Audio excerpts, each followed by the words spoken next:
Hello mga boss, baling gagawin natin ngayon is mag-adjust tayo ng handbrake dito sa Isuzu truck.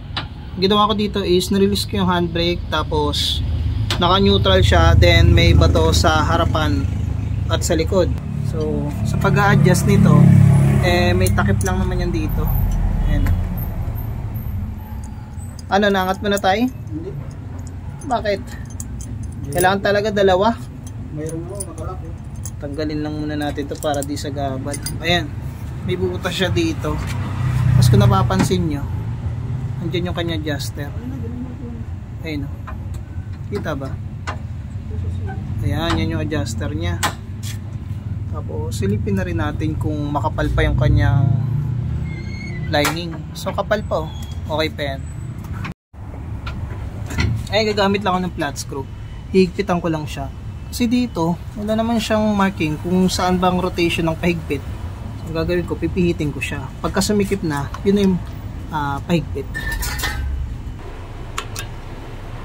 Kung di ako nagkakamali, yung pag-adjust nito is pataas. Pagpahigpit na natin.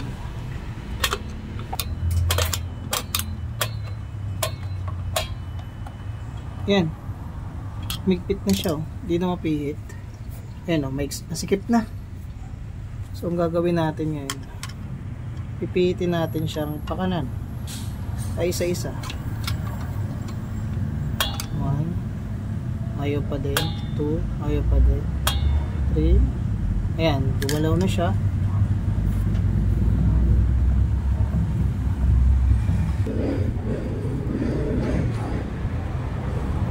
Ngayon, bago natin takpan yan, tingnan muna natin yung handbrake kung okay na. Basta may kapit lang siya ng konting-konti, okay na yan. Paki-handbrake nga tay.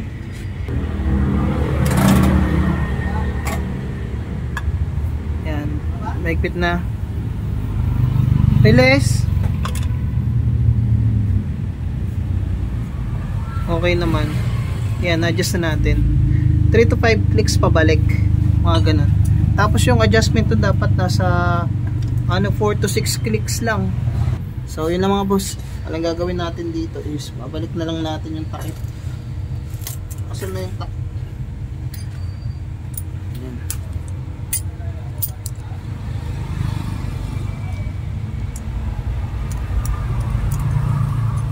Yan, gis lang siya.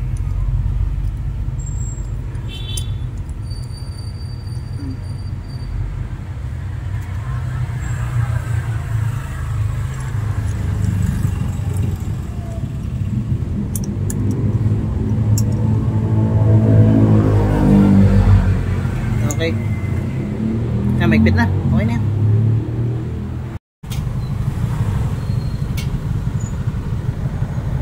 Yan na, nakalock na siya. Naka-handbrake na. Kung ito, umiikot pa, kulang pa sa handbrake. Incorrect. Okay. Ayan. Okay na to.